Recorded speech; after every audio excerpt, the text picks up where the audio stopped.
உலகெங்கும் வாழும் அன்பு தமிழஞ்சங்களுக்கு வணக்கம். மீண்டும் நெஞ்சு பொறுக்குதிலே நிகழ்ச்சியில் உங்களோடு இணைவதில் மகிழ்ச்சி. வாரந்தோறும் ஒரு சமூக தலைப்பினை எடுத்துக்கொண்டு நாம் விவாதித்து கொண்டிருக்கின்றோம். இன்றைக்கு உலகெங்கும் பேசக்கூடிய ஒரு பிரச்சனை, ஆனால் தமிழகத்திலும் இந்தியாவிலும் இது அதிகமாக இன்னும் பேசப்பட வேண்டும் என்பதற்காகவே இது குறித்து நாம் இன்றைக்கு விவாதிக்க இருக்கின்றோம். காற்று மாசு பற்றிய விழிப்புணர்வு மக்களிடையே இருக்கிறதா இல்லையா? இன்றைக்கி பார்த்திங்கன்னா இந்தியாவினுடைய தலைநகரம் டெல்லி என்று சொல்வதில் நாம் பெருமை கொள்ளலாம். ஆனால் ஏர் பொல்யூஷனுடைய கேபிட்டலும் டெல்லி என்கின்ற போது அது பெருமைப்படக்கூடிய விஷயம் அல்ல. உலகினுடைய எந்தெந்த நகரங்களில் அதிகமாக ஏர் பொல்யூஷன் இருக்கிறது என்று சொல்கின்ற போது அதில் 10 நகரங்களில் 6 நகரங்கள் இந்தியாவில் இருக்கிறது என்பது வருத்தத்துக்குரிய ஒரு விஷயம்.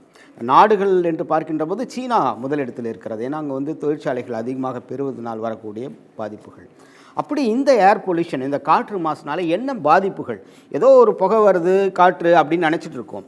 ஆனால் இறப்பு சதவிகிதம் பார்த்தீர்கள் என்று சொன்னால் இந்தியாவில் 2வது மிக முக்கிய இறப்புக்கு காரணமாக இருக்கிறது இந்த காற்று மாசு என்று சொல்கிறார்கள். அப்போ நமக்கு எத்தனை பேருக்கு இந்த விழிப்புணர்வு இருக்கிறது?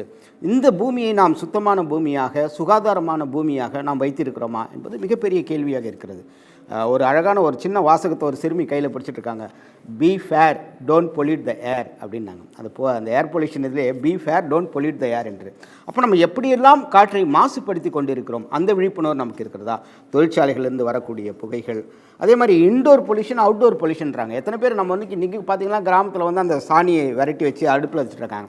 அது கூட ஒரு ஏர் பொல்யூஷன் நமக்கு தெரியாமல் வீட்டுக்குள்ளே இருக்கக்கூடிய விஷயங்கள். மின் சாதனங்கள் நம்ம அறியாமல் எல்லாத்தையும் ஆஃப் பண்ணிட்டோம். பட் ஆனால் அந்த ஃப்ளக் ஆஃப் பண்ணுறது இல்லை. அந்த டிவியில் அந்த லைட் சின்னதாக எரிஞ்சிட்டு இருக்கும். அது கூட ஒரு பொல்யூஷன் தான். ஒரு மின்னணு சாதனங்களை முழுமையாக நீங்கள் அணைக்க வேண்டும்.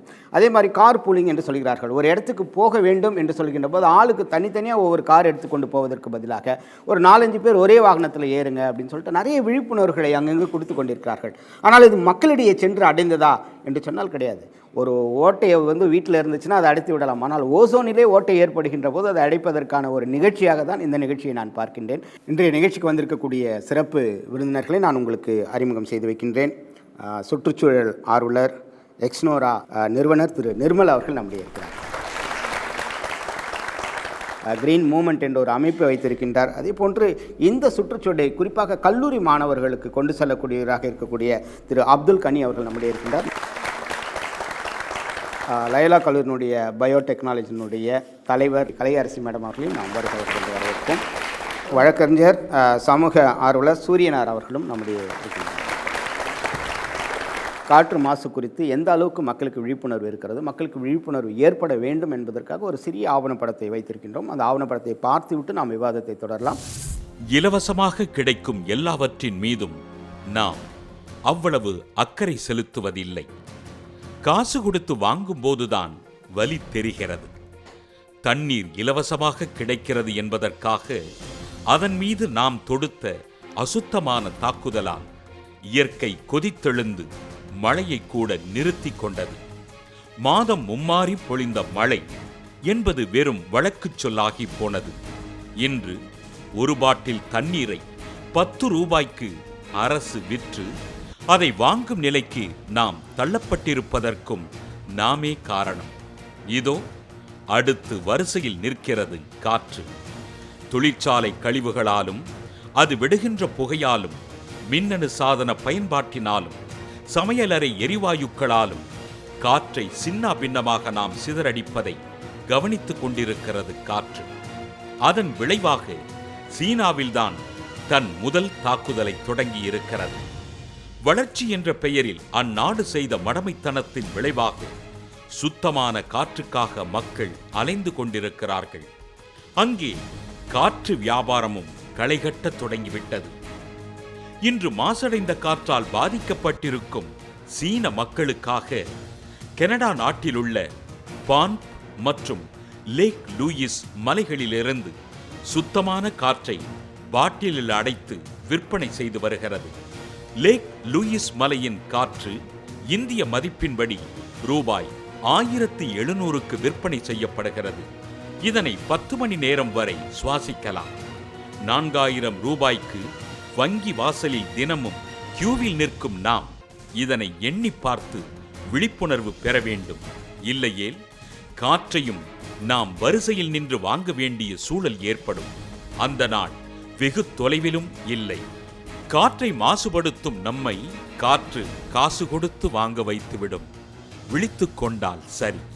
அப்போ இந்த காற்று மாசு என்ன மாதிரி, எதனால காற்று மாசு ஏற்படுகிறது, அந்த விழிப்புணர்வு இருக்குதா? வாகனங்களால் வெளியேற புகை, இண்டஸ்ட்ரியல் பார்த்தோம் படத்தில் கூட, இண்டஸ்ட்ரியல்லேருந்து வெளியே புகை, அப்புறம் வந்து ரோட்டில் சரியாக சுத்தமாக இல்லாமல் குப்பைகள் கொளுத்துறது, இதனால் வந்து முக்கியமான பிரச்சனைகளாக. சரி, ஓகே. மரங்கள் வெட்டுறனால அதனால் வந்து ஆக்சிஜன் ரொம்ப கம்மியாக இருக்குது. அதனால் வந்து பார்த்திங்கன்னா உங்களுக்கு ஃப்ரெஷ்ஷான ஆக்சிஜன் இல்லாமல் வந்து நம்ம வந்து பார்த்திங்கன்னா நம்ம ப்ரீத் பண்ணுற ஆக்சிஜன் இல்லாமல் நம்ம வந்து carbon di oxide, carbon monoxide இந்த மாதிரி காற்றுகளை நம்ம வந்து எடுத்துக்கிறோம். அது உடம்புக்கு நல்லது இல்லை. இப்போ இதெல்லாம் மட்டும் இல்லாமல் நம்ம வீட்டில் யூஸ் பண்ணுற எலக்ட்ரிக்கல் அப்ளையன்சஸ், ரெஃப்ரிஜிரேட்டர்லேருந்து வர குளோரோஃப்ளூரோ கார்பனுன்றதுனால மிகப்பெரிய ஆபத்து இருக்குது. ஃபெஸ்டிவல்ஸ்க்கு வந்து வீட்டில் இருக்கிறதெல்லாம் போட்டு எரிக்கிறது, அப்புறம் நிறையா இந்த மாதிரி விஷயம் பண்ணுறதுனாலையும் ஏர் பொல்யூஷன் ஜாஸ்தியாக இருக்குது. பொல்யூஷன்னா என்ன அர்த்தம் உங்களுக்கு? மாசுபடுதல். என்ன மாசுபடுதல்? காற்று மாசுபடுது, தண்ணி மாசுபடுது, கம்யூனிட்டி மாசுபடுது, அதே மாதிரி எலக்ட்ரிக்கல் அப்ளையன்சஸ்லேருந்து வரது மாசுபடுது, அதே மாதிரி இவேஸ்ட் இருக்குது. இவேஸ்ட்டுங்கிறது உங்களுக்கு தெரியும் ஆல்மோஸ்ட் எல்லாத்துக்குமே. அந்த மாசுபடுது அப்படின்னு சொல்லுவோம். ஒவ்வொன்றுக்கும் ஒவ்வொரு விதமான ட்ரீட்மெண்ட் மெத்தடாலஜி ஒவ்வொன்றும் இருக்குது. அது வந்து பப்ளிக்கு அவேர்னஸ் இருக்கா? இல்லை. இப்போ நீங்கள் சொன்ன மாதிரி டெல்லியில் வந்து இந்த மாதிரி இன்சிடென்ட் நடந்திருக்கு. இன்சிடென்ட் நடக்கிறதுக்கு காரணம் என்ன சொல்கிறாங்க அவங்க? ஹரியானாவில் வந்து உங்களுக்கு நிறையா அக்ரிகல்ச்சர் ஃபீல்டு வந்து எரிச்சிருக்காங்க அப்படின்னு சொல்கிறாங்க. அப்போ ஏன் எரிச்சாங்க? அப்போ இவ்வளோ வருஷம் எரிச்சிருக்காங்கல்ல, அப்போ இந்த வருஷம் மட்டும் ஏன் அந்த மாதிரி புகை வந்திருக்கு? அப்போ அதுக்கு உண்டான ஏதாவது ஒரு ரீசன் இருந்திருக்கும் இல்லையா? அந்த ரீசன் யாருமே சொல்லல. அதே மாதிரி அவேர்னஸ் இல்லை, அதுக்கு தான் சொல்ல வரேன். அதே மாதிரி வெஹிக்கிள் பொல்யூஷன் நம்ம சொல்கிறோம். வெஹிக்கிள் பொல்யூஷன் பற்றி நம்ம சொல்லும்போது carbon monoxide, carbon di oxide வெளியில் வருது, ஹைட்ரோ கார்பன் வெளியில் வருது அப்படிங்கிறோம். ஏன்னா fuel, that is Fazil fuel சொல்கிறோம். ஃபாசில் ஃபியூலுங்கிறது என்ன? ஃபியூல், அதாவது பெட்ரோல் எரிக்கிறோம், எரிச்சதுக்கப்புறம் மீதி இருக்கிற கார்பன் தான் வெளியில் வருது அப்படின்னு சொல்கிறோம், ஹைட்ரோ கார்பன்ஸ். அந்த ஹைட்ரோ கார்பன் எப்படி நமக்கு பாடியில் அஃபெக்ட் ஆகுது அப்படின்னு சொல்கிறது சயின்டிஃபிக்காக நிறையா ரீசன் சொல்கிறோம். அந்த சயின்டிஃபிக் ரீசன்ஸ் பாமர மக்களை போய் சேரது கிடையாது, அது போய் சேரணும். அதுக்கு வந்து அவேர்னஸ் கேம்ப் நிறைய நம்ம பண்ணணும். சீனாவில் ஒரு 10 மணி நேரம் நல்ல காற்று சுவாசிக்கிறதுக்கே 1000 ரூபாய் செலவிடணும்னு சொல்லும்போது நம்மளை மாதிரி ஒரு சாதாரண நாட்டுக்கு பார்த்தீங்கன்னா இது ரொம்பவே கஷ்டமான விஷயம். நிச்சயமாக முடியவே முடியாது. அதை பார்க்கும்போது கண்டிப்பாக அந்த பயம் வருது. இந்த மாதிரி ஒரு பயத்தோடு கூடிய அவேர்னஸ் வேணும்னா சின்ன பசங்க படிக்கிற ஸ்கூல்ல இருந்தே உங்களுக்கு தொடங்குனீங்கன்னா அது இன்னும் நல்ல பலனை கொடுக்கும்னு எதிர்பார்க்குறேன். மேலும் பார்த்தீங்கன்னா நீங்கள் மரம் வளர்க்குறத பற்றிலாம் அரசில் நிறைய விழிப்புணர்வு கொண்டு வரும்போது அதை விட அதிகமான அளவுக்கு அதனால ஏற்படுற வராமல் போனால் என்ன நடக்கும்ன்றதுனால ஏற்படுற பிரச்சனைகளை இவங்க வந்து சொல்லணும். அதிகமாக மரம் வளர்க்கறதுனால பலனை சொல்கிறாங்களே தவிர அதனால வர பாதிப்பு எவ்வளோ கொடூரமானதுன்றத இன்னும் கொஞ்சம் தெளிவாக குழந்தைகள்லேருந்தே கொண்டு வந்தால் இன்னும் நல்ல பலன் கொடுக்கும்னு நான் எதிர்பார்க்குறேன். இப்போ மனிதனாக வாழறதுக்கு தேவை வந்து உணவு, அப்புறம் காற்று. அப்படி நம்மளே அறியாமல் நம்ம சுவாசிக்கிற காற்றுலேயே நஞ்சு கலக்குது அப்படின்னும் போது நம்ம அது கண்டிப்பாக அவேர்னஸ் கொண்டு வரணும். பைசைக்கிளில் போகலாம் நம்ம அவேர்னஸ் சொல்கிறோம். ஆனால் இன்றைக்கி எத்தனை பேர் பைசைக்கிளில் போக கஷ்டப்படுறோம், அசிங்கப்படுறோன்றது நமக்கே தெரியும். உலகத்திலே பார்த்தீங்கன்னா 5.5 மில்லியன் மக்கள் வந்து இறக்குறாங்க, வருஷம் இறக்குறாங்க காற்று மாசுனால. அதே மாதிரி இந்தியாவில் 1.4 மில்லியன் பீப்புள் வந்து இறக்குறாங்க, வருஷம் இறக்குறாங்க. இப்படி இறக்குறத சொல்கிறதா வந்து விழிப்புணர்வு நம்ம இந்தியாவில் இருக்குதுன்னு சொல்கிறது. அதுலேயும் 55% மக்கள் வந்து நம்ம இந்தியாவில் இருக்கிறவங்க தான் இறந்துருக்காங்க உலகத்திலேயே கணக்கு பண்ணும்போது. அப்படி இருக்கும்போது நம்ம இந்தியாவில் என்ன விழிப்புணர்வு இருக்குது? காற்று மாசு பற்றிய விழிப்புணர்வு இருக்குன்னா சார் சொல்ல முடியும்? இவங்க காற்று மாசு பற்றிய விழிப்புணர்வு இல்லை அப்படின்னு சொல்லிட்டு இருக்காங்க. ஆனால் நீங்கள் உங்களுடைய கருத்தால் வந்து மாறுபடுதா? சொல்லுங்கள். காற்று மாசுபடி ஏர் பொல்யூஷன் வர மெயின் கான்செப்ட் என்னென்னா 3 விஷயம்தான். கார்பன் மோனோஆக்சைடு எல்லாருக்கும் தெரியும், சல்ஃபர் டை ஆக்சைடு எல்லாருக்கும் தெரியும், சிஎஃப்சி சொன்னாங்க, குளோரோஃப்ளூரோ கார்பனு. ஸோ இது மூணுத்தையும் வந்து நம்ம வந்து என்ன பண்ணுறோன்னா, பேரட்டோ என்ன சொல்லியிருக்காரு, 80-20 சொல்லியிருக்காரு. 80% of problem is due to the 20% of cause. நீங்கள் வந்து சிம்டம்ஸை ட்ரீட் பண்ணுறதை விட ரூட் காஸ் அனலைஸ் பண்ணுங்கள், எதனால் இதெல்லாம் வருது. ஸோ அதை ப்ரிவென்ட் பண்ணுறதுக்காக தான் நாங்கள் எல்லோரும் கஷ்டப்பட்டு. பொல்யூஷன்றது வந்து கண்டிப்பாக அவாய்ட் பண்ணக்கூடிய விஷயம் தான். ஸோ இதுக்கான அவேர்னஸ் வந்து எல்லா இடத்துலையும் கொடுத்துருக்கோம். ஸோ எல்லா ஸ்கூல்லேயும் வந்து பார்த்தீங்கன்னா இதுக்கான அவேர்னஸ் கொடுக்குறாங்க. எங்களோட வேண்டுகோள் என்னன்னா அதையும் ஒரு சப்ஜெக்டாக எடுத்து நீங்கள் நடத்தலாம். இப்போ WHO வேர்ல்டு ஹெல்த் ஆர்கனைசேஷன் இருக்குது, அவங்களோட கைட்லைன் என்னென்னா பார்ட்டிகுலேட் மேட்டரோட பெர்மிசிவ் லெவல் வந்து 25 micro grams per cubic metre. ஆனால் இந்தியாவில் வந்து அதோட கைட்லைன் என்னென்னா 60 மைக்ரோகிராம் per cubic மீட்டர். இது எப்படி இந்த டிஃப்ரென்ஸ் எப்படின்னு தெரியல. வேர்ல்டு ஹெல்த் ஆர்கனைசேஷன் 25 சொல்கிறாங்க, இந்தியா வந்து 60 சொல்லுது. அப்போ இப்போ சென்னையோட இந்த 2014-15 இது ரிப்போர்ட் பார்த்தீங்கன்னா சென்னையில் சில ஏரியாஸில் 92 இருக்குது. அப்போ 92ன்னு பார்த்தீங்கன்னா 60 பக்கத்தில் தான் இருக்குது. என்ன மாதிரியான ஏரியாஸ்ல ரொம்ப அதிகமாக இருக்குது? என்ன மாதிரியான ஏரியாஸில் இருக்குது? சென்னை, திருவெற்றியூர், அடையார், அந்த மாதிரி ஏரியாலாம் ரொம்ப அதிகமாக இருக்குது. அப்போ இப்படி இருக்கும் போது 25 மைக்ரோகிராம் பெர் கியூபிக் மீட்டரோட ரொம்ப அதிகமாக இருக்குது. அப்போ சிவியரிட்டி வந்து ரொம்ப அதிகம். ஆனால் நம்ம மக்கள்கிட்டே வந்து இல்லை, அவ்வளோ இல்லை, நீங்கள் உணர்ச்சி வசப்பட வேண்டாம், ரொம்ப சிவியராக இல்லைன்ற ஒரு ஃபால்ஸ் நோஷனை நமக்கு தராங்க. ஏர் பொல்யூஷனோட அவேர்னஸ் இருக்கா இல்லையான்றதை விட அதான சிவியரிட்டி என்ன, அது எவ்வளோ தூரத்துக்கு இருக்குன்றது நம்மளுக்கு கரெக்டான இன்ஃபர்மேஷன் கிடைக்கணும். புள்ளி விவரங்களே வந்து அவங்க சொல்கிறது உலக சுகாதார நிறுவனம் சொல்கின்றது வேறு மாதிரி இருக்குது, நம்முடைய வானிலை ஆராய்ச்சியாளர்கள் சொல்கின்றது வேறு மாதிரி இருக்குது. அப்போ இதுக்கான டிஃப்ரென்ஸ் இருக்குமா? இதையே இவங்க ஒழுங்காக கண்டுபிடிக்காத சமயத்தில் நமக்கு என்ன பண்ண போகிறோம், இதனுடைய இன்னும் வீரியங்கள் என்ன மாதிரி இருக்கும் அப்படின்றது. பட்டாசு வெடிக்கிறோம் தீபாவளி அப்போது அந்த உற்பத்தி பண்ணுறப்பே வந்து நிறைய ஆக்சிடென்ட்ஸ் நடக்குது, மக்களுக்கும் தெரியுது. அதாவது நிறைய பேர் செத்து போகிறாங்க உற்பத்தி பண்ணுறப்போன்ட்டு தெரிஞ்சாலும் வந்து வாங்கிட்டு வெடிக்கிறாங்க. அது இல்லாமல் நம்ம வந்து அடுத்த நாள் வந்து பார்த்திங்கன்னா தெரு ஃபுல்லாக குப்பையாக இருக்கும், அது இல்லாமல் வந்து ஃபுல்லாக புகையாக இருக்கும். ஆனாலும் வெடிக்கிறாங்கன்னா அவேர்னஸ் இருக்க தான் செய்யுது. இது என்னென்னா அதாவது இது யாரும் கேட்குறதுக்கு இல்லை. இதுலேருந்து வர புகை வந்து நமக்கு மூச்சு காற்றுக்கு வந்து பாதிப்பு ஏற்படுத்தும் தெரிஞ்சுக்கூடும் ஒரு நெக்லிஜென்ஸ். ஏர் பொல்யூஷனா, வாட்டர் பொல்யூஷனா, அல்லது நாய்ஸ் பொல்யூஷனோ, வேறு எதுவாக இருந்தாலும் நீங்கள் பாருங்கள், எல்லாருக்கும் தெரியும் இதெல்லாம் இருக்குதுன்னு. நமக்கு வந்து நமக்கு சௌகரியத்துக்காக நம்ம செய்துக்கிறோம். அதனால் நம்ம பொறுத்த வரைக்கும் திஸ் இஸ் எஸ்கேபிசம். நம்ம அங்கேருந்து எப்படி தப்பி ஓடலான்னு பார்க்குறோமே தவிர நமக்கு என்ன வேணுமோ அது செய்து கொள்ளணும்னு பார்க்குறோமே தவிர மற்றவங்கள பொது நலத்தை பார்க்காமல் சுயநலத்தை பார்த்ததுனால தான் இந்த ஒர்க் ஷாப்பெல்லாம் வச்சு நிறைய இந்த பொல்யூஷன்லாம் வரும்பொழுது எதனால் கவர்மெண்ட் ஏன் பர்மிஷன் கொடுக்குறாங்க, ஏன் இதை டிசைட் பண்ணல, இது வந்து என்னதுக்கு ஆன்டியாக என்ன செய்யணும், இதெல்லாம் பற்றி அவங்க நினச்சே பார்க்கல. இது பார்க்காதனால தெரியலன்னு அர்த்தம் இல்லை, அவேர்னஸ் இஸ் தேர். ஆனால் அதே சமயத்தில் அவங்களுக்கு தனக்கு என்ன சாதகமாக வேண்டுமோ அதை செய்யணும்னு நினைக்கிறேன். இப்போ வந்து நாங்கள் ஒரு பொல்யூஷனை பற்றி நாங்கள் ஸ்கூலுக்கு போய் இது பண்ணுறோம், காலேஜுக்கு போய் சொல்கிறோம், அதை பற்றி நாங்கள் சொல்கிறோம். நாங்கள் எங்களை பொறுத்த வரைக்கும் எங்ககிட்ட அவேர்னஸ் இருக்குது, அதை நாங்கள் ஃபாலோ பண்ணுறோம், எல்லாத்தையும் இது பண்ணணும்னு நினைக்கிறோம். ஆனால் அவங்க ஃபாலோ பண்ணுறதில்ல. காற்று பற்றிய விழிப்புணர்வு மக்களுடைய சுத்தமாக அவேர்னஸே கிடையாது சார். இப்போ கடலூர் பக்கத்தில் ஒரு கிராமம் இருக்குது, நெல்லிக்குப்பன்னு ஒரு கிராமம் இருக்குது, அங்கே ஒரு சுகர் ஃபேக்ட்ரி இருக்குது. அங்கே வருகின்ற புகை பார்த்தீங்கன்னா அங்கே மொலாசஸ் கரும்பு சக்கரை ஆலையில் வருது, ஒரே பயங்கர ஸ்மெல். அந்த பக்கம் நடக்கவே முடியாது. அது பல நோய்களால் இறந்து போயிட்டாங்க, அந்த ஆலை மூலமாக பல பேர் இறந்து போயிட்டாங்க. இன்னும் ஸ்மெல் வந்துகிட்டே 2 கிலோமீட்டர் தூரத்தில் வந்துகிட்டே தான் இருக்குது. நெல்லிக்குப்பம் கிராமம், அங்கே கரும்பு சக்கரை தயாரிக்கிறாங்க, கரும்பு போட்டு தயாரிக்கிறாங்க. விழிப்புணர்வு சுத்தமாக கிடையாது. பொல்யூஷனை பொறுத்த வரைக்கும் நம்ம எத்தனை பேர் பேசுனாங்க இருக்குதுன்னு சொல்லிட்டு, அவங்க வீட்டை ஃப்ரிட்ஜ் இல்லைங்களா, கார் இல்லைங்களா, எத்தனை பேர் எங்கள் பைக்கில் தான் வந்திருப்பாங்க. ஆனால் விஷயங்கிறது எங்கே இருக்குன்னா ஆரம்பிக்கிற நம்ம கிட்ட தான் இருக்குது. நம்ம ஆரம்பிக்கிறோன்னா நம்ம தான் முதல்ல கால் எடுத்து வைக்கணுமே தவிர மற்றவங்களுக்கு சொல்லிட்டு நம்ம ஃபாலோ பண்ணாமல் இருக்கிறது கிடையாது. அண்ட் தென் பொல்யூஷனை பொறுத்த வரைக்கும் நம்ம எவ்வளோ வேணால் பேசியிருக்கலாம். இந்த நாளை வரைக்கும் எவ்வளோ பேசுகிறோம். ஆஸ் எ ட்வீட்டை நான் வந்து டியூஷன் எடுக்கும் பொழுது பசங்களுக்கு நான் எடுக்கலாம், ஆனால் நானே பைக் யூஸ் பண்ணணும் பொழுது ஒரு சொசைட்டியில் விழிப்புணர்வு இல்லைன்னு தான் சொல்ல முடியும். நம்ம படிக்கிறோம், புக்கில் எவ்வளோ பேஜஸ் படிக்கிறோம், எவ்வளோ எக்ஸாம்ஸ் எழுதுகிறோம். எக்ஸாம்ஸை பொறுத்த வரைக்கும் மேக்ஸ் அவ்வளோதானே தவிர ஒரு மக்கப் அவ்வளோதானே தவிர நம்ம அதை செயல்படுத்தணுங்கிற ஒரு மென்டாலிட்டி there is no. இப்போது அவேர்னஸ்ன்றது கண்டிப்பாக இருக்குது, ஆனால் அதை விட நெக்லிஜென்ஸ் அதிகமாகவே இருக்குது. இப்போது ஃபியூ மந்த்ஸ் பிஃபோர் ஒரு ஆர்கனைசேஷன் வந்து பெசநகர் பீச்சில் வெஹிக்கிள் ஃப்ரீ ஜோன்னு ஒன்று இது பண்ணாங்க. அது வந்து நல்லா எல்லாருக்குமே அங்கே இருக்க மக்களுக்கு எல்லாமே யூஸ்ஃபுல்லாக இருந்தது, அதை அவங்க என்ஜாய் பண்ணாங்க. பட் அது எந்த அளவுக்கு ப்ராக்டிஸ் பண்ண முடியுன்றது கண்டிப்பாக இல்லை. ஏன்னா இப்போ அது வீக் டேஸ் வீக்கெண்ட்ஸில் தான் யூஸ் பண்ணுவோம். வீக் டேஸ் ஃபுல்லாக நம்ம அப்படி இருக்குமே, ஏன்னா நம்ம we got addicted to the sophisticated life. எங்களால் அதை விட்டு இப்போ வெளியில் வர முடியல. எனக்கே தெரியும் சில விஷயம்லாம் பண்ணக்கூடாது, பட் ஸ்டில் இப்போ இது வின்டர் சீசன் தான் இருந்தாலும் எங்கள் வீட்டில் டெய்லி ஏசி யூஸ் பண்ண தான் செய்கிறோம். இதுலேருந்து எப்படி வெளியில் வரணுன்றது நம்மளோட ஒவ்வொருத்தரோட மென்டாலிட்டி தான், அதை நம்மளாக தான் புரிஞ்சுக்கணும்னு நினைக்கிறேன். காற்று மாசுனால உடலில் என்ன மாதிரியான பாதிப்புகள் ஏற்படுத்தும், இல்லை நோய்கள் வரும், அந்த அவேர்னஸ் இருக்கா சார்? என்ன மாதிரியான நோய்கள் வரும்ட்டு? மணலில் வந்து பல தொழிற்சாலைகள் இருக்குது, அதுலேருந்து வர அமோனியா வாயுனால நம்ம ஸ்கின் அலர்ஜி ஏற்படுது, கண்ணு வந்து எரிச்சல் ஏற்படுது. அது வந்து ரொம்ப ரொம்ப ஆபத்தாக தான் இருக்குது. ப்ராங்கிட்டிஸ்ன்னு ஒரு டிசீஸ் இருக்குது sir, disorder, inflammation of the ப்ராங்கஸ்ன்னு சொல்லுவாங்க. அதெல்லாம் மெயின்லி ஸ்மோக்னால மட்டுமே தான் சார் வருது. Very good. 10லேருந்து 20% கேன்சர் வந்து ரெஸ்பிரேட்டரி ப்ராப்ளம்ஸ்னால தானே சார் வருது. ப்ராங்கிட்டிஸ் அப்புறம் இந்த ஆஸ்துமா அந்த மாதிரி வர கேன்சர்லாம் க்யூரே பண்ண முடியல சார். அதனால தான் சார் இந்த ஏர் பொல்யூஷனால தானே சார் இந்த மாதிரி வியாதிலாம் வருது. 5 வயசுக்குள்ளே இருக்கவங்க எல்லாருமே 6 கோடி பேர் வந்து ஒரு வருஷத்துக்குள்ளே இறந்துருக்காங்க. 5 வயசு கம்மியாக இருக்கவங்கலாம் சுவாச கோளாறுனால பாதிக்கப்பட்டிருக்காங்க. குழந்தைகளுக்கு இதனால் ஏற்படக்கூடிய பாதிப்புகள் வந்து கொஞ்சம் நஞ்சம் கிடையாது.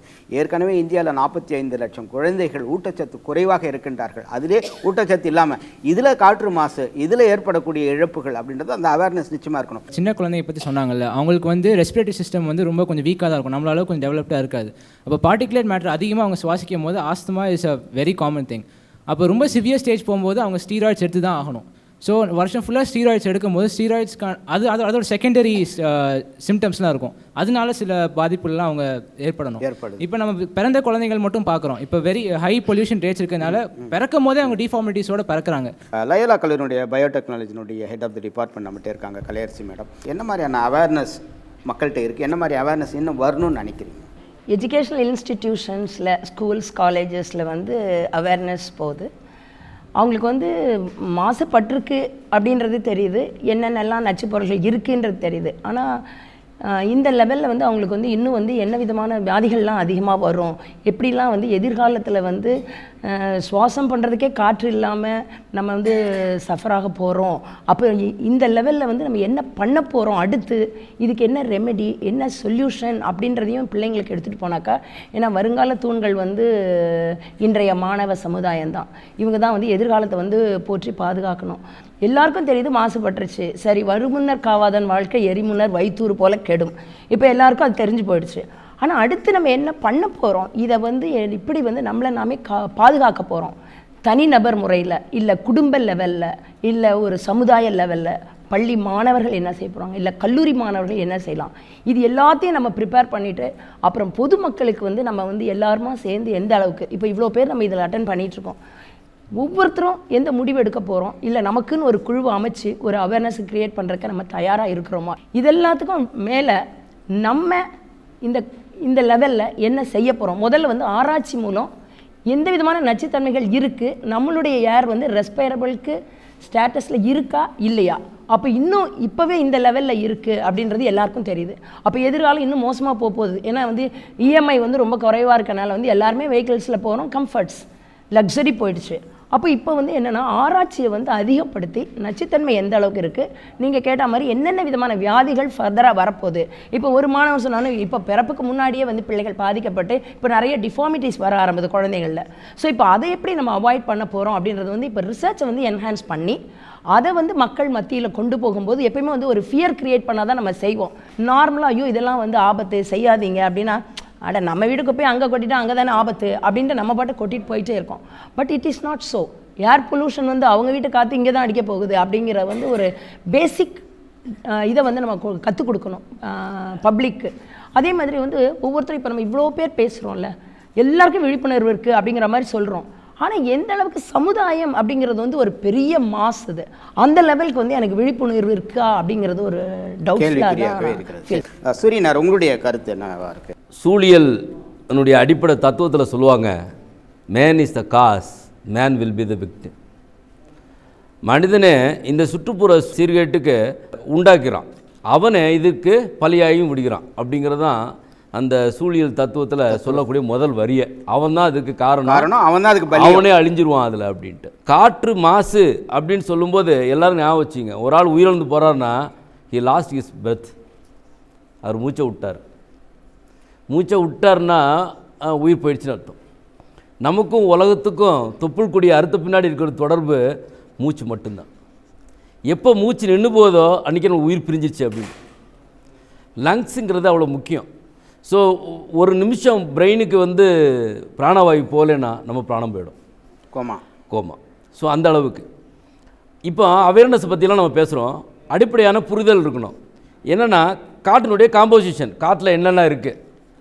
காற்றில் வந்து ஒரு 70-78% நைட்ரஜன் இருக்குது, ஒரு 21% ஆக்சிஜன் இருக்குது, மீதி உள்ள மிக்சட் கேஸஸ் அதெல்லாம் இருக்குது. இப்போ 21%லேருந்து குறைஞ்சி ஒரு 14% வந்தாலே நம்மளுக்கு கொஞ்சம் இன்சஃபிஷியன்ட் ஆக்சிஜன் அப்படின்னு ஆகிடும்.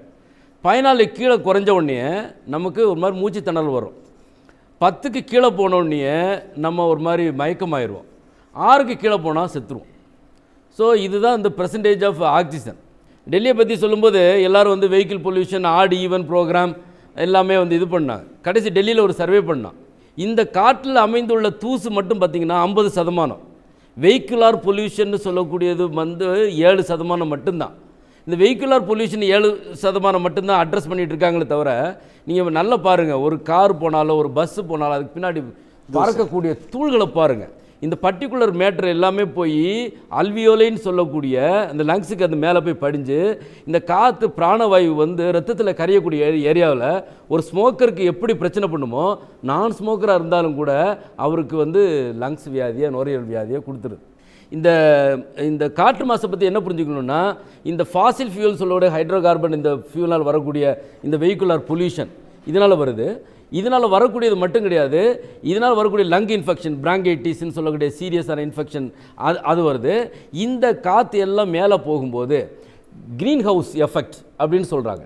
க்ரீன் ஹவுஸ் எஃபெக்ட் அப்படின்னு என்னென்னு பார்த்தீங்கன்னா, இதனால தான் கிளைமேட் சேஞ்ச் அப்படின்னு வேர்ல்டு லெவலில் போலார் ஐஸ் கேப்ஸ் ஒரு துருவ மண்டலத்திற்கு கூடிய பனிக்கட்டிகள்லாம் உருகுது அல்லவா, அது எதற்காக அப்படி சொன்னாங்க அப்படின்னா, கார்பன் டை ஆக்சைடு வந்து எப்படின்னு பார்த்தீங்கன்னா it is acting as a glass. ஒரு கார்பன் டை ஆக்சைடு நீ ஒரு காருக்குள்ளே இருந்தால் தெரியும், கொஞ்ச நேரத்தில் நீ காரை வந்து வண்டியை நிறுத்திட்டு போனால் உள்ளே போய் ஏறி உட்கார முடியாது. கார் வைத்திருக்கிற அத்தனை பேருக்கும் தெரியும், கொஞ்ச நேரம் நீ கதவெல்லாம் திறந்து போட்டு தான் உள்ளே உட்கார முடியும். ஏன்னு பார்த்தீங்கன்னா, ஒரு கிளாஸுக்கு என்ன ஒரு குணாதிசயம் இருக்கிறதோ அந்த கிளாஸுக்கு இருக்கிற அதே குணாதிசயம் கார்பன் டை ஆக்சைடுக்கு இருக்குது. இந்த கார்பன் டை ஆக்சைடை அதிகமாக நம்ம காற்றில் வெளியேற்றும் போது வளிமண்டலத்தில் போய் அது நிறைந்த மேலே இருந்து வரக்கூடிய சூரிய கதிரை பூமியில் விழுந்து திரும்பி ரிஃப்ளெக்ட் ஆகி பிரதிபலித்து மீண்டும் மில்கி வேக்கு போயிடும். ஆனால் இந்த கார்பன் டை ஆக்சைடான வளிமண்டலத்தில் இருக்கிற கார்பன் டை ஆக்சைடானது அந்த லைட் ரேஸ் அனுப்பும், ஹீட் ரேஸ் அனுப்பாமல் வளிமண்டலத்திலே அது பிடிச்சி வச்சுக்கிறதுனால குளோபல் டெம்பரேச்சர் இன்க்ரீஸ் ஆகிட்டே போகுது.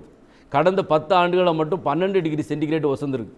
இந்த மாதிரி வசந்திட்டே போச்சுன்னா நிலப்பரப்பே இல்லாத அளவுக்கு அழிஞ்சிருன்றாங்க. ஸோ அப்போ அந்த கிளைமேட் சேஞ்சுக்கு கார்பன் டை ஆக்சைடு காரணம். குளோரோ ஃப்ளோரோ கார்பனை பற்றி பேசுனாங்க. சரி, அதனால் வந்து ரெஃப்ரிஜரேட்டர் இப்போ குளோரோ ஃப்ளோரோ கார்பன் இருக்குது ஃப்ரிட்ஜில் அப்படின்னா நிறைய பேர் ராத்திரி பக்கத்தில் படுத்து தூங்க மாட்டாங்க. யாரும் அஞ்ச வேண்டிய அவசியம் கிடையாது. குளோரோ ஃப்ளோரோ கார்பன் என்ன பண்ணோம்னா, ஆக்சிஜன் என்ன ஆகும்னா O2 ஆகும், ஓவாகவும் இருக்கும். எப்போ தேவையோ O2 வந்து O2 இன்னொரு O கூட சேர்ந்து O3 மாதிரி ஓசோனா மாதிரி மேலே போயிடும். That is forming a ozone umbrella. இப்போ என்னென்னு பார்த்தீங்கன்னா, இந்த chlorofluorocarbon oxygen free ஆட்டத்தோடு சேர்ந்து அது கம்பேர்டனால it is hampering the formation of ozone. Ozone உருவாவதை தடை செய்தனால மேலே ஓசோன் அம்பர்லான்னு சொல்லுற ஓசோன் குடையில் ஓட்ட விழுவதாக சொல்லிவிட்டு மான்ட்ரியல் கன்வென்ஷனில் என்ன முடிவு பண்ணாங்கன்னா 1987 இனிமேல் வந்து இந்த குளோரோ ஃப்ளோரோ கார்பனை ஃப்ரிட்ஜிலேருந்து நிறுத்தணும் அப்படின்னு சொல்லிட்டு ஹைட்ராக்சி குளோரோ ஃப்ளோரோ கார்பனை யூஸ் பண்ண ஆரம்பித்தாங்க. ஹைட்ராக்சி ஃப்ளோரோ கார்பனை யூஸ் பண்ண ஆரம்பிக்கும் போது இந்த காம்பினேஷன் நடக்காமல் நிப்பாட்டாங்க. ஆனால் இப்போ புதுசாக வர ஃப்ரிட்ஜ் எல்லாமே CFC ஃப்ரீ அப்படின்னு போட்டிருப்பாங்க. நீங்கள் ஃப்ரிட்ஜ் வாங்கிட்டு CFC ஃப்ரீயாக கிடைக்குமான்னு தயவுசெய்து கேட்டுறாதீங்க. ஸோ CFC ஃப்ரீ அப்படின்னா அதில் என்னென்னா குளோரோ ஃப்ளோரோ கார்பன் இல்லாதது. ஸோ நீங்கள் ரெஃப்ரிஜரேட்டரை பற்றி நீங்கள் தயவுசெய்து மறந்துடலாம். அப்புறம் முக்கியமாக நீங்கள் இன்னொன்று கவனிக்க வேண்டியது என்னென்னு பார்த்தீங்கன்னா, சல்ஃபர் டை ஆக்சைடாக இருந்தாலும் சரி, நைட்ரிக் ஆசிட் அண்ட் நைட்ரஜன் டை ஆக்சைடாக இருந்தாலும் சரி, இது எல்லாம் மேலே போய் ஹைட்ரஜன் கூட கலந்து அமிலமலையாக ஆசிட் ரெயினாக மாறி ஸோ நம்ம மேலே வந்து விழும்போது ஸ்கின் கேன்சர்லாம் வரும். ஸோ இந்த ஆசிட் ரெயின் நம்ம சாதாரணமாக எடுத்துட முடியாது. ஆசிட் ரெயின்ஸ் என்னாகும், இந்த அமிலமலையாக மாறி நீர்நிலைக்கு மேலே விடும். நீர்நிலை மேலே விடும்போது என்னாகும், அமிலக்கார தன்மை இருக்குது இல்லையா, அந்த நீர்நிலையோட அமிலக்கார தன்மை pHன்னு சொல்லுவாங்க ஆங்கிலத்தில். அந்த pH மாறுறதுனால அதில் இருக்க உயிரினங்கள் பாதிக்கப்படும், பயோட்டிக் இம்பேக்ட். அப்புறம் வந்து அந்த நீர்நிலையை பாதிக்கப்பட்ட உயிரினங்களுக்குனால தொடர்ந்து நிலமும் சீர்கேடு அடையும். ஒட்டுமொத்த நம்ம காற்று சீர்கேடை மட்டும் நம்ம காற்று சீர்கேடு அப்படிங்கிற ஒரு இடத்துல நம்ம நிறுத்திட முடியாது. ஏன்னு பார்த்தீங்கன்னா அது நீர் நிலம் அத்தனை மூணையும் பாதிக்கக்கூடியது தான் இந்த காற்று. நன்றி. இப்போ நம்ம ஏசி வாங்கும்போது என்ன ஒன்று நம்ம பார்க்குறோம், இதில் 4 ஸ்டார் ஏசியா இல்லை 5 ஸ்டார் ரேட்டிங்கா அப்படின்னு சொல்லி கேட்குறோம். 4 ஸ்டார் ரேட்டிங் 5 ஸ்டார் ரேட்டிங் எதை பேஸ் பண்ணி அவங்க கொடுக்குறாங்க? Only consumption of electricity, not by that gas emission.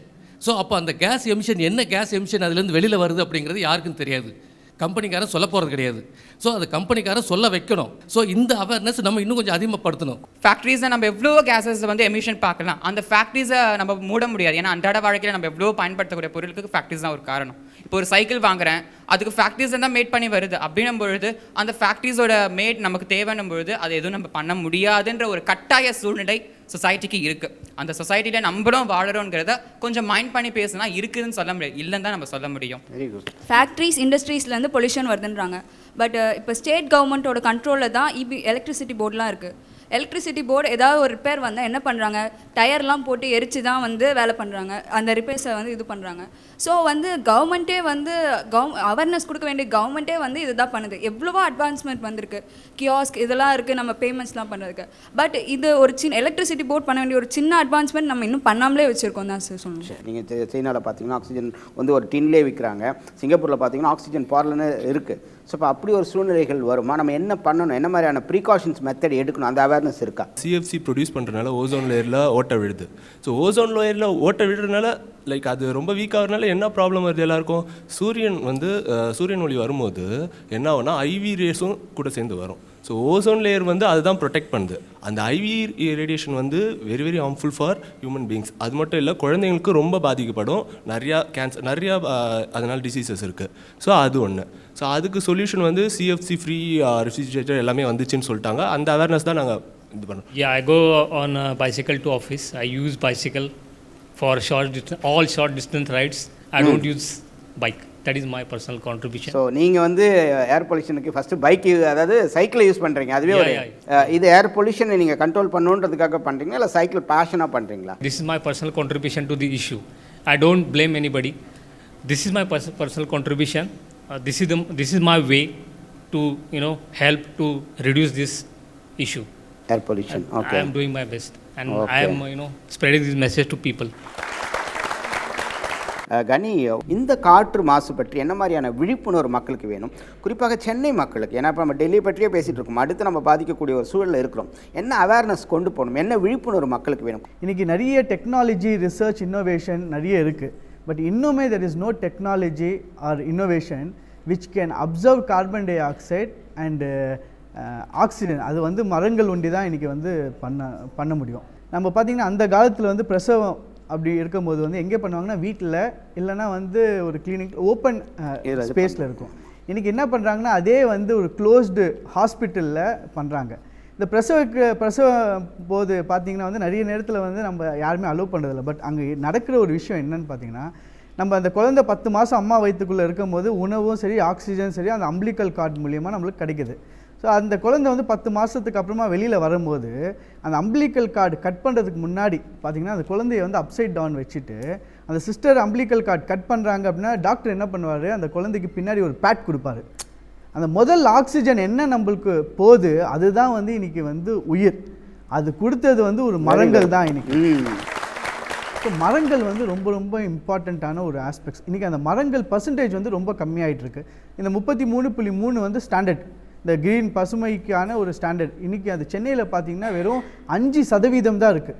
இப்போ அந்த 5% இருந்தால் உங்களுக்கு என்ன ஆகும், பாதிப்பு வந்து கண்டிப்பாக வந்து இருக்கும். சமீபத்தில் டெல்லியில் வந்து என்னை கூப்பிட்டுருந்தாங்க, இந்த ஏர் பொல்யூஷன் இருக்குது என்ன பண்ணலாம் அப்படின்ட்டு. அந்த ஒரு ப்ரெசன்டேஷன் பண்ணும்போது எல்லாம் என்ன பேசுகிறாங்க அப்படின்னா, ஆர்டிஃபிஷியல் ரெயின் கொண்டு வந்தால் தான் இந்த பொல்யூஷன் வந்து சப்ரஸ் பண்ண முடியும். ஸோ எல்லாம் என்னென்ன வந்து அந்த மாதிரி ஒரு ஆஸ்பெக்ட்ஸ். அப்போ வந்து பெர்மனன்ட் சொல்யூஷன் என்ன அப்படின்னு பார்த்தீங்கன்னா ஒன்லி பிளான்டேஷன். இப்போ இது யார் செய்யணும் அப்படின்னு நம்ம எல்லாமே செய்ய வேண்டிய ஒரு விஷயம். ஏன்னா இந்த பூமி வந்து நம்மளோட முதல் தாய். அதனால தான் ஒரு பூமியை வந்து எதோட கம்பேர் பண்ணுறோம், ஒரு தாயோட கம்பேர் பண்ணுறோம். இப்போ இந்த பூமி தாய்க்கு ஒரு பிரச்சனை இருக்குது அப்படின்னா அது நம்ம எல்லாருக்கும் இருக்க ஒரு பிரச்சனை தான். இப்போ இந்த பிரச்சனையை வந்து பார்த்திங்கன்னா ஒரு 30-40 வருஷத்துக்கு முன்னாடி பார்த்திங்கன்னா நீங்கள் தமிழ்நாடு அளவில் எக்ஸ்னோரா பண்ணிகிட்டு இருக்கு சொல்கிறீங்க. இந்தியா அளவில் வந்து முதல்ல வந்து எக்ஸ்னோரா ஒரு அமைப்பு வந்து எம்பி நிர்மல் சார் ஐஓபி பேங்க்கில் இருக்கும்போது எடுத்து முழு நேரமாக எடுத்து பண்ணிட்டு இருந்தால் அதை இன்ஸ்பயர் ஆகிட்டு நாங்கள் பார்த்து இப்போ அதெல்லாம் நம்ம பண்ணிட்டு வரோம். இது எதுக்காக அப்படின்னா வந்து நம்ம வாழ்க்கை ஃப்யூச்சர். அப்போ அந்த ஃப்யூச்சர் பற்றி அந்த அவேர்னஸ் வந்து இன்றைக்கி வந்து ஒரு பாலிசியாக மாறணும் சார். பாலிசி இருந்தால் தான் நம்ம என்ன பண்ணுவோம், நம்மளுக்கு தெரியும் இந்த எவ்வளோ பொல்யூஷன் இருக்குது, அப்போ நம்ம அந்த பொல்யூஷன் எப்படி ரெடியூஸ் பண்ண முடியும்ன்ட்டு சில விஷயங்கள் தெரியும். கவர்மெண்ட் என்ன மாதிரியான பாலிசிஸ் கொண்டு வரணும்னு நினைக்கிறீங்க இந்த ஏர் பொல்யூஷனை பற்றி? என்ன பாலிசிஸ், மரம் நடுறது, அதை தவிர வேறு என்ன பாலிசி? ஃபஸ்ட்டு என்னென்ன வந்து நம்ம அமௌண்ட் ஆஃப் இந்த மாதிரி இவ்வளோ தூரம் தான் வந்து கார்பன் டை ஆக்சைடு வந்து நம்ம ஜென்ரேட் பண்ணணும். இதுக்கு மேலே போயிடுச்சுன்னா நம்ம வந்து ஃபைன், அந்த ஒரு மெஷர் வந்து வேணும். ரெண்டாவது வந்து அவேர்னஸ். இப்போ இந்த அவேர்னஸ் வந்து இப்போ நீங்கள் பாலிசியாக பண்ணுறதுக்கு முன்னாடி நாங்கள் வந்து கேம்பெயின்ஸ் பண்ணுவோம். என்ன கேம்பெயின்ஸ்னால், வெஹிக்கிளை ஸ்டாப் பண்ணி இந்த வெள்ளை சாக்ஸை வந்து அந்த சைலன்சரில் போட்டு அவங்கள ஆன் பண்ணி ஆஃப் பண்ண சொல்லும்போது அந்த சாக்ஸ் என்னவா ஆகிடும்னா வந்து பிளாக்காக மாறிடும். அதே மாதிரி இந்த பொல்யூஷன் எங்கெங்கே இருக்குன்ட்டு ஒரு கேம்பெயின் வந்து நைட்டில் பண்ணோம்.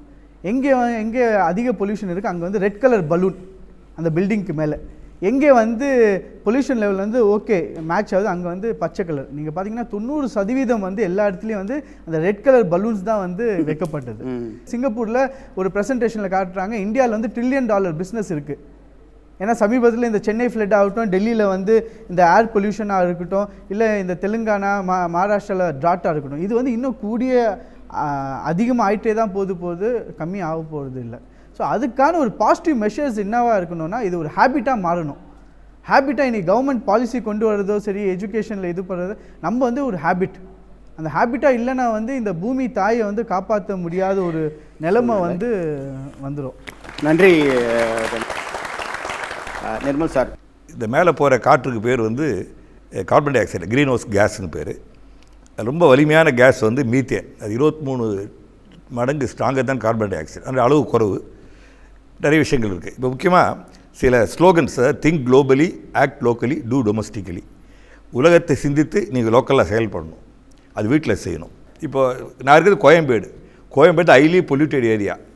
காஷ்மீர் டு கன்னியாகுமரி வண்டி அதை வழியாக போகுது. தமிழ்நாடு மாசு கட்டுப்பாடு என் ஃப்ளாட்டில் வந்து நான் 12வது மாடியில் இருக்கிறேன்.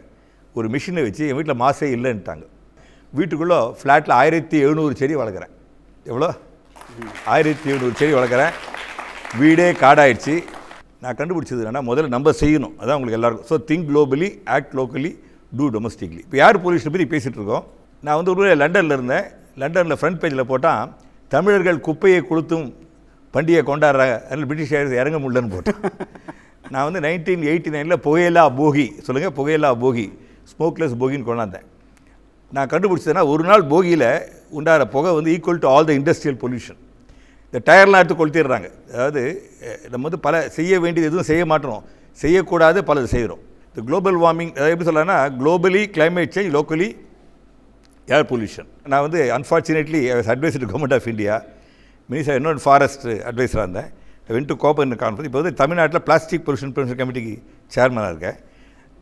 சாலிட் வேஸ்ட்டுக்கும் அட்வைஸராக இருக்கேன். என்னென்னா இதெல்லாம் ஃபுல்லாக நாங்கள் முறையாக படிச்சுட்டோம். இது பூரா தான் கிளாஸ் மாதிரி ஆகிடும்.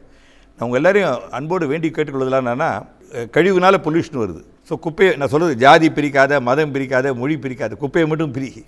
அது முதல்ல தான் ஆரம்பித்தோம். பச்சை கலர், சிவப்பு கலர், அது மட்டும் பிரிக்கணும். வீட்டில் எல்லாத்துக்கும் ரெஃப்ரிஜரேட்டருக்கு இடம் இருக்குது, ஏர் கண்டிஷனர் இடம் இருக்குது. ஆனால் குப்பையை பிரிக்கிறது மட்டும் இடம் இல்லைன்றாங்க. அதுக்கு நாங்கள் என்ன ஐடியா பண்ணிக்கிறோன்னா சீட்டர், சார்ட்டர், ஒரு 4 இது இருக்கும். நீங்கள் எதாவது உட்காந்துக்கலாம், திடீர்னு எழுதுக்கணும். ரெட் கலர் இருந்தால் அதில் பிளாஸ்டிக் போட்டுருவோம், ஒயிட் கலர் தான் பேப்பர் போட்டுருவோம். எல்லாமே செஞ்சு காட்டி தான் திருத்தணுமே தவிர நம்ம வந்து மணிக்கணக்காக பேசலாம், மோட்டிவேட் பண்ணலாம். இது முக்கியமாக புரிஞ்சுக்கணும். அதனால் வந்து இப்போது நாங்கள் என்ன பண்ணுறோன்னா ஹோம் ஜிம்னு வச்சுருக்கோம். இப்போ நிறைய பேர் என்ன பண்ணுறாங்கன்னா வீட்டில் வந்து எல்லாம் ரிமோட் கண்ட்ரோல் தான் ஆப்ரேட் பண்ணுறாங்க.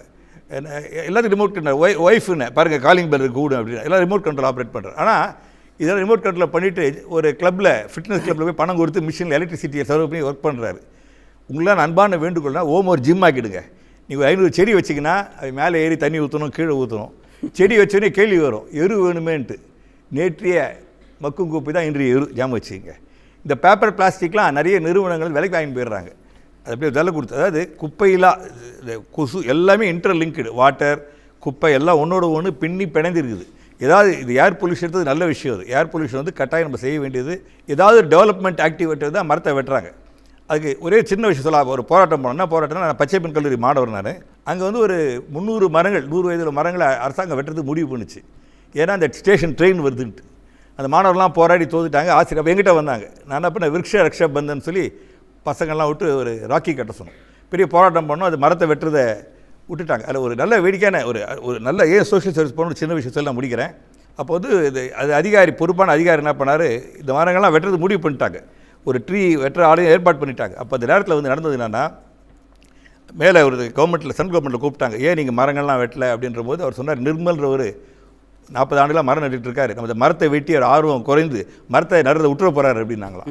அப்போ அந்த மரத்தை வெட்டாதீங்கன்ட்டாங்க. ஒரு சோஷியல் சர்வீஸால் அங்கே மரங்கள் வெட்டுவது தடுக்கப்பட்டு விட்டது. ஸ்டேஷன் பூமி கீழே போயிடுச்சு. நம்ம யாரும் கேட்குறது இல்லை. நம்ம கேட்காதே என்ன பண்ணுறோன்னா, அது அவங்க கவர்மெண்ட் முடிவு எடுத்துட்டாங்க. கவர்மெண்ட்டை கேட்கணும். அந்த பச்சைப்பன் பசுமையை பாதுகாப்போம், ப்ரிசர்வ் பச்சைப்பன் ரிசர்வ்னு ஒரு ப்ரோக்ராம் பண்ணோம். அந்த ப்ரோக்ராம் மகத்தான வெற்றி. அதே நேரத்தில் பார்த்திங்கன்னா உங்களுக்கு தெரியும், நேரு பூங்கான்னு இருக்குது. இந்த பூங்காவே ராங் ஐடியா. பூங்காவில் புல் வளர்க்குறாங்க. புல் கண்ணுக்கு தான் அழகு. ஆனால் மரங்கள் வச்சா உடலுக்கு நல்லது. அது நம்ம முதல்ல கடைப்பிடிக்கணும், அப்போ தான் உலகத்தை சொல்லணும். அதை கடைப்பிடிக்க இங்கே வந்திருக்க எல்லாருமே அன்போடு கேட்டுக்கிறேன், நீங்களாம் வாங்க ஒரு நாளைக்கு நீங்கள் கடைப்பிடிங்க. அது மூலம் இன்றைக்கி நம்ம ஒரு விதையை விதைக்கிறோம். இந்த கலைஞர் டிவி நிகழ்ச்சி நான் மிக பாராட்டுறேன். இந்த நிகழ்ச்சி மூலம் இந்த விதையை விதைச்சி நம்மளால் குழுவாக ஃபேஸ்புக் மூலம் செயல்படுவோம். நாங்கள் வழி காட்டுறோம், இதை தொடர்ந்து செய்வோம். நன்றி சார். இந்த காற்று மாசை நம்ம குறைப்பதற்கு என்ன பண்ணணும் அப்படின்ற மாதிரி ஒரு வரியில் சொன்னீங்கன்னா இந்த நிகழ்ச்சியை பார்ப்பவர்களுக்கு ஸோ இந்த காற்று மாசை இப்படியும் குறைக்கலாம் அப்படின்ற ஒரு விஷயம் இருக்கும். இப்போ வீட்டில் வந்து எலக்ட்ரிக்கல் கேட்ஜெட்ஸ் இருக்குது. இப்போ சார் சொன்ன மாதிரி electrical gadgets then and there off பண்ணணும். ஒன்று. ரெண்டாவது வந்து இ வேஸ்ட்டுன்னு சொல்கிறோம். இ வேஸ்ட்டை வந்து நம்ம எப்படி டிஸ்போஸ் பண்ணணும், இ வேஸ்ட்டுன்னு என்ன அப்படிங்கிறது மக்களுக்கு தெரியணும். 2. மூணாவது வந்து பார்த்தீங்கன்னு வச்சுங்களேன், இப்போ நம்ம சாப்பிட்றோம். சார் சொன்னார், நிர்மல் சார் சொன்னார், இப்போ வந்து அந்த கிச்சன் வேஸ்ட்டை வந்து நம்ம வந்து இன்றைக்கி இருக்கிற வேஸ்ட்டு வந்து நாளைக்கு வந்து ஃபெர்டிலைசராக மாறுது. ஸோ அந்த ஃபெர்டிலைசராக மாறதுக்கு வந்து நாம் என்ன அவேர்னஸ் நம்ம வீட்டில் நம்ம கொண்டு வரணும், அதே மாதிரி பப்ளிக் என்ன கொடுக்கணும் அப்படின்னு சொல்லிட்டு இந்த மாதிரி நம்ம வீட்டிலேருந்து ஆரம்பிக்கணும் அப்படின்னு சொல்கிறோம். ஸோ கவர்மெண்ட் சைடில் எடுத்தோம் அப்படின்னு சொன்னீங்கன்னா weekly 1 day or monthly 1 day or 15 days once private vehicle should not play on the road, only public vehicle தான் இருக்கணும் அப்படின்னு சொல்லும்போது ஆட்டோமேட்டிக்கலி வந்து அந்த ரோட்டில் வந்து நம்பர் ஆஃப் வெஹிக்கிள்னுடைய பொல்யூஷன் வந்து குறையிறதுக்கு சான்ஸ் இருக்குது. இப்போ பார்த்தீங்கன்னா நம்ம சட்டங்கள் கொண்டு வரது தான் கரெக்டாக இருக்கும். ஏன்னா வந்து கடைகளில் சாதாரண கடைகளில் போயிட்டு நம்ம பாலித்தீன் கவரில் தான் வாங்குகிறோம். அந்த பாலித்தீன் கவரை சட்டப்படி இது கொண்டு வரக்கூடாது அப்படின்னு சட்டத்தை கொண்டு வந்தால் தான் மட்டுமே அந்த பாலித்தீன் கவர் வராது. அது பெரிய பெரிய டெக்டைல்ஸாக இருந்தாலும் சரி அந்த பாலித்தீன் கவர் இல்லாமல் துணி பைகளை பயன்படுத்தணும்.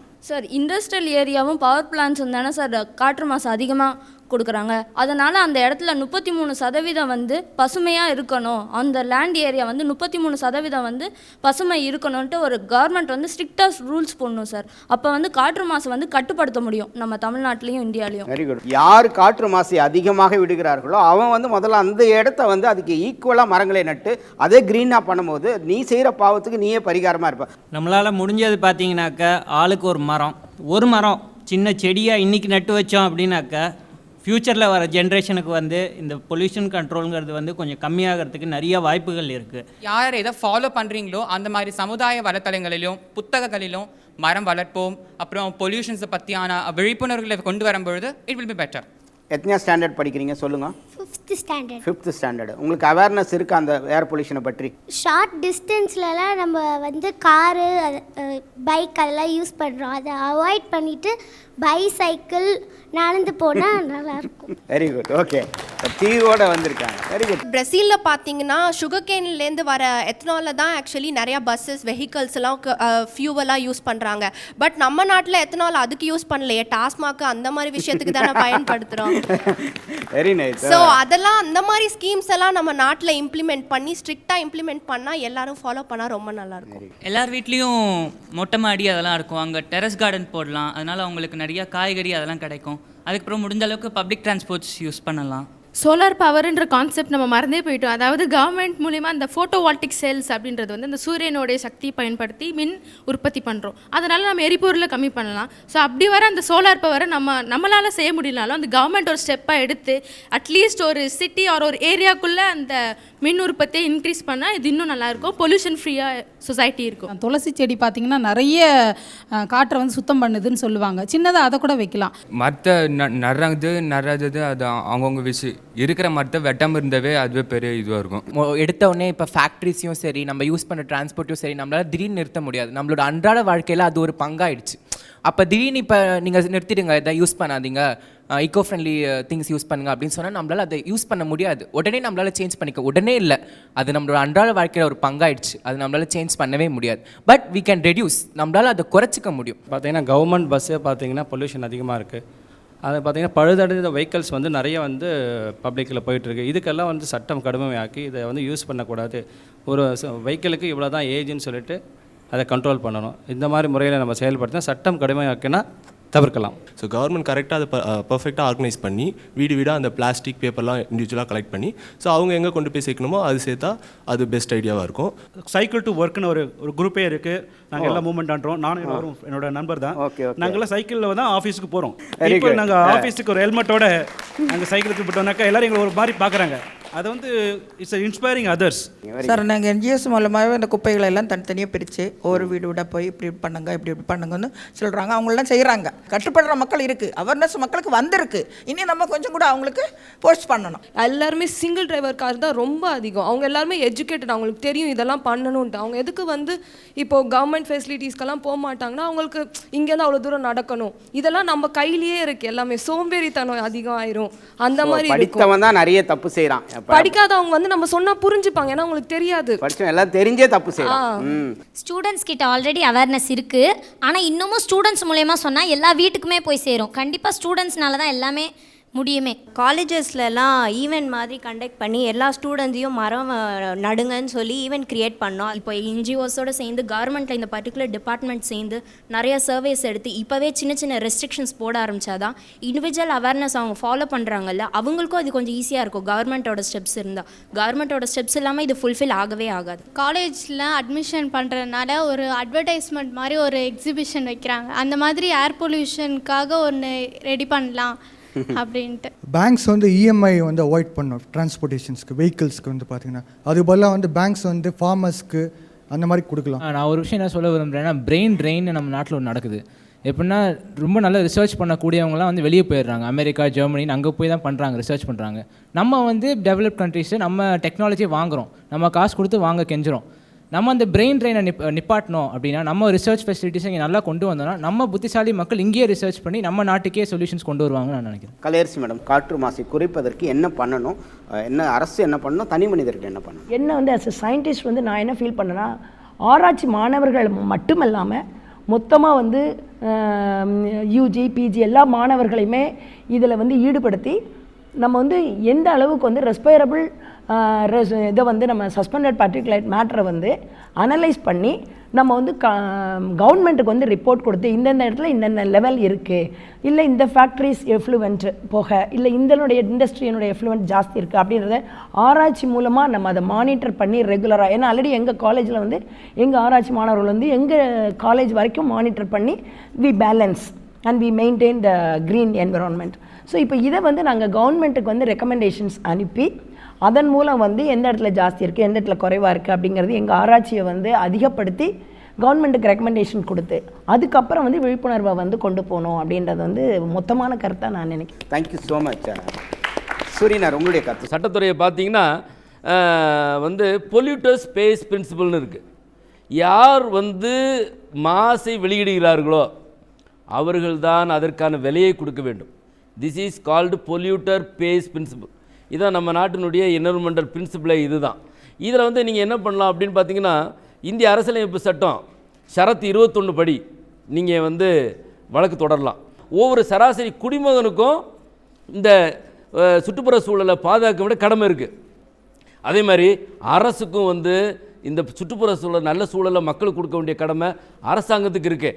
ஆகவே நீங்கள் ஏறேனும் பாதிக்கப்பட்டிருந்தால் நீங்கள் ஹைகோர்ட்டையோ சுப்ரீம் கோர்ட்டையோ நேஷனல் ட்ரிபியூனல் எதையோ நீங்கள் அணுகி நீங்கள் வந்து முறைப்படி வழக்கு தொடர்ந்தீங்கன்னா, இந்த ஒரு தொழிற்சாலையினால் ஏற்பட்ட புகை காரணமாக எனக்கு கேன்சர் வந்து எனக்கு இழப்பு ஏற்பட்டுச்சு நீங்கள் போனீங்கன்னா கண்டிப்பாக உங்களுக்கு இழப்பீடும் கிடைக்கும். அதே மாதிரி அவர்களுக்கு 7 வருட தண்டனை வரைக்கும் அவங்களுக்கு கிடைக்கும். இப்போ வந்து என்விரான்மெண்டல் ப்ரொடெக்ஷனில் நீங்கள் முக்கியமாக பார்க்க வேண்டியது என்னென்னு பார்த்தீங்கன்னா, sustainable development and environmental regulation. ஒரு மக்களுடைய குவாலிட்டி ஆஃப் லைஃப், அவங்களுடைய வாழ்க்கை தரம் குறையாத வகையில் சுற்றுப்புற சூழலை வந்து அந்த ரெகுலேட் பண்ணணும். ஸோ வந்து ஒழுங்குபடுத்துவது ஒரு பக்கம், நீங்கள் தொழிற்சாலை இல்லைன்னா மக்களுக்கு பயன்படாமல் போயிடும். அதே சமயத்தில் தொழிற்சாலையும் வளரணும், மக்களுடைய அந்த வாழ்க்கை தரமும் குறையாமல் இது பண்ண வேண்டியது அரசுடைய கடமை. நன்றி சூரியனார். திரு கனி அவர்கள் என்ன பண்ணணும்? கனி என்ன பண்ணணும்? எப்படி வந்து ஒரு மனிதனுக்கு வந்து 5 விஷயங்கள் தேவை: தண்ணி, காற்று, அப்புறமா வந்து சாப்பாடு, இருக்க இடம், அதுக்கப்புறமா உடுத்த துணி. அதே மாதிரி இந்த பூமிக்கு ஆடு என்னன்ட்டு பார்த்தீங்கன்னா மரங்கள். ஸோ இந்த மரங்கள் வந்து சராசரி இன்றைக்கி வந்து நம்ம பொருந்தோடனே தொட்டிலில் போடுறதுலேருந்து அங்கே மரம் ஸ்டார்ட் ஆகுறதுல வரைக்கும் கடைசியில் அந்த செவப்பட்டி அங்கேயுமே மரங்கள். இன்றைக்கி எஜுகேட்டட் பீப்புள் பார்த்திங்கன்னா எல்கேஜிலேருந்து ஏ ஃபார் ஆப்பிள் படிக்கிறதுலேருந்து கடைசியில் அந்த கிராஜுவேஷன் சர்டிஃபிகேட் வாங்கும் போது சராசரி 500 மரங்களை வந்து அவன் வெட்டுறான். அப்போ அந்த 500 மரங்கள் வெட்டும் போது எத்தனை மரங்கள் நடுறா அப்படின்னு பார்த்தீங்கன்னா நாட் ஈவன் 1 சிங்கிள் ட்ரீ. அப்போ இந்த 33.3 பர்சன்டேஜ் என்ன இருக்குன்னா வந்து எப்பயோ ஒரு காலத்தில் இருந்திருக்கு. இப்போ அது அப்படியே ரெடியூஸ் ஆகிருக்கிறது நம்ம செல்ஃபிஷ். இப்போ நிறைய பேர் என்ன சொல்கிறாங்க, மரம்னா வந்து இடம் இல்லைன்ட்டு. இப்போ நான் வந்து தனிப்பட்ட நபராக வந்து 40 லட்சம் மரங்கள் வந்து இன்றைக்கி இந்தியா ஃபுல்லாக பிளான்டேஷன் பண்ணியிருக்கேன். இது எப்படி சாத்தியம் அப்படின்னா வந்து நிறைய பேர் வந்து அது சாத்தியமா, என்னால் ஒரு 10 மரங்கள் நட முடியல அப்படின்ட்டு. இந்த 40 லட்சம் ஒண்டி இல்லை, இன்னும் 1 கோடி மரங்கள் நடுறதுக்கான இடம் என்கிட்ட இருக்குது. இப்போ நாங்கள் என்ன பண்ணுறோம் அப்படின்னா இதில் 3 கேட்டகரி. ஒன்று வந்து ஸ்பேஸ் பேங்க். இந்த ஸ்பேஸ் பேங்க்னா என்னென்னா யார் யார் அவங்க வீட்டுக்கு முன்னாடி இடம் இருக்குது, அந்த இடத்த வந்து நாங்கள் வந்து ஒரு 5 வருஷத்துக்கு வந்து பயன்பாடுகளுக்காக வந்து இந்த மாதிரி செடி நடுறதுக்காக கொடுக்குறோம் அப்படின்னு நாங்கள் என்ன பண்ணுறோம், அந்த ஒரு டேட்டாவை வந்து கலெக்ட் பண்ணிக்கிறோம். ரெண்டாவது வந்து வாலண்டியர்ஸ். இப்போ கார்ப்பரேட் கம்பெனியில் வந்து CSR பண்ணுறது மேண்டட்ரி ஆயிடுச்சு. அப்போ அதில் வந்து எம்ப்ளாயி என்ன பண்ணுறாங்க, வாலண்டியர்ஸ் பண்ணுறதுக்கு எவ்ரி சாட்டர்டே அனுப்புகிறாங்க. அந்த வாலண்டியர் பேஸை க்ரியேட் பண்ணுறோம். மூணாவது வந்து ட்ரீ பேங்க். இன்றைக்கி பர்த்டே ஆகட்டும், ஆனிவர்சரி ஆகட்டும், அதே மாதிரி எந்த ஒரு விஷயங்களானாலும் மரங்கள் வந்து நடணும் அப்படின்ட்டு இருக்குது. அதை 3 க்ரியேட் பண்ணிவிட்டு எவ்ரி டே ஒரு பிளான்டேஷன் வந்து எங்கேனா ஒரு இடத்துல வந்து பிளான் பண்ணுறோம். ஸோ இந்த மாதிரி சில விஷயங்கள் வந்து நம்மளும் வந்து பார்ட்டிசிபேட் பண்ணிவிட்டு இந்த மரங்கள் வந்து இந்த 5% வந்து 33.3% வந்து பண்ணால் தான் வந்து இந்த மாதிரி ஏர் பொல்யூஷன்லேருந்து வந்து பெர்மனெண்ட்டான ஒரு தீர்வு. நன்றி கணி, தேங்க்யூ ஸோ மச். நீங்கள்லாம் சரின்னு சொன்னால் ஒரு நூதனமான ஒரு உறுதிமொழி எடுத்துக்கலாம்னு நினைக்கிறேன். அது நான் உறுதிமொழி ஏற்றுக்கிறேன். அதுக்கு முன்னாடி உங்களால் செய்யக்கூடிய காரியம் இமீடியட்டாக என்னன்னா, வேஸ்ட் இஸ் சேஸ்ட். சொல்லுங்கள், வேஸ்ட் இஸ் சேஸ்ட். 2 பூந்தொட்டி வச்சு உங்கள் சமையல் கழிவை போடுங்க. ஒரு பக்கெட்டில் மண் வச்சுங்க, அந்த மண்ணை போட்டுனே வாங்க. ஒரு தொட்டி நிரம்பிடும், 2வது தொட்டியில் போடுங்க.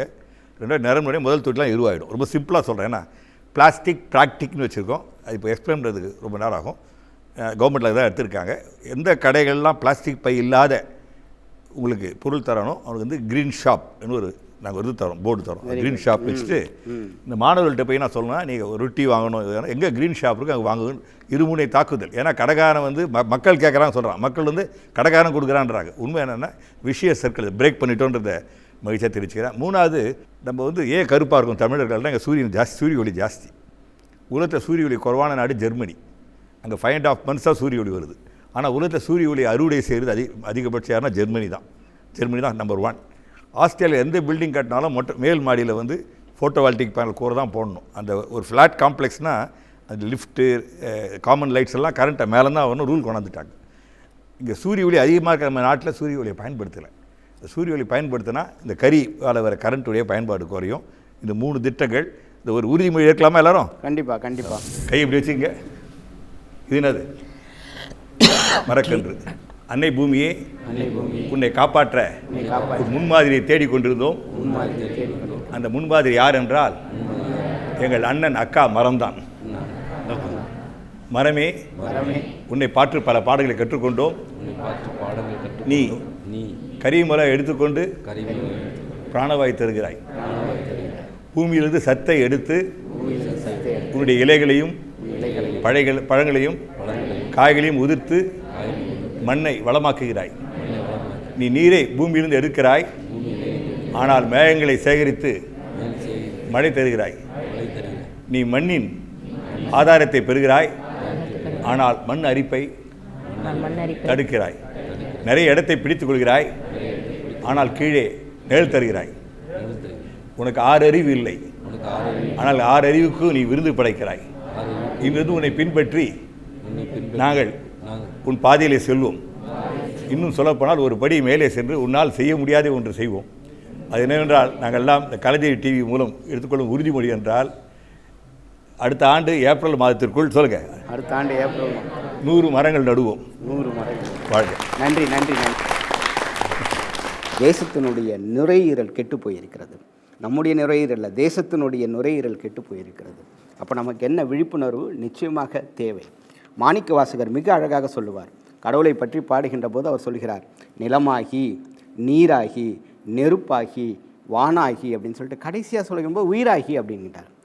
மற்றதுக்கு எல்லாத்துக்கும் பேர் சொல்லுகிறார், காற்றுக்கு மட்டும் உயிராகி அப்படின்னு சொல்கிறார். நிலமாகி, நீராகி, நெருப்பாகி, வானாகி என்று சொல்லுகின்ற போது உயிராகி அப்படின்னு சொல்லுகின்ற போது காற்று என்பது உயிர் என்பதை நாம் தெரிந்து கொள்ள வேண்டும். இன்றையிலிருந்தாவது இந்த காற்று மாசுபாடை குறைப்பதற்கு நம்மால் என்னெல்லாம் செய்ய முடியுமோ அந்த நிகழ்ச்சியின் வாயிலாக உறுதிமொழி ஏற்றிருக்கிறோம். நிச்சயமாக உங்களுடைய வாழ்க்கையில் நீங்கள் அதை கடைப்பிடிப்பீங்க என்று நினைக்கின்றேன்.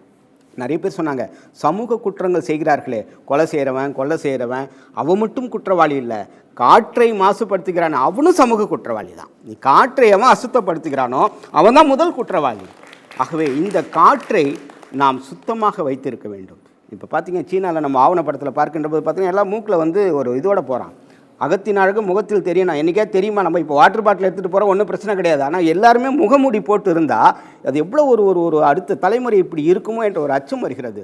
நாளைக்கு பியூட்டி பார்லரில் விட அதிகமாக ஆக்சிஜன் பார்லர்ஸ் வந்தக்கூடிய ஒரு சூழல் இருக்கிறது. இது ஏதோ நகைச்சுவைக்காகலாம் நான் சொல்லலை, ஒரு விழிப்புணர்வு நிச்சயமாக நமக்கு வரும். ஆகவே இந்த உலகத்துக்கு நம்ம செய்ய வேண்டிய ஒரே விஷயம், நம்ம அடுத்த தலைமுறைக்கு சொத்து சுகம் செல்வம் எதுவுமே கிடையாது. சுத்தமான காற்று, சுத்தமான பூமி, சுத்தமான நீரை கொண்டு விட்டு செல்வோம் என்று தான் உறுதிமொழி எடுத்திருக்கிறோம். அதை நிறைவேற்றுவோம். சுத்தமான காற்றை சுவாசிப்போம், சுகாதாரமான பூமிக்கு வழிவகுப்போம் என்று சொல்லி இந்த நிகழ்ச்சியை நான் நிறைவு செய்கின்றேன்.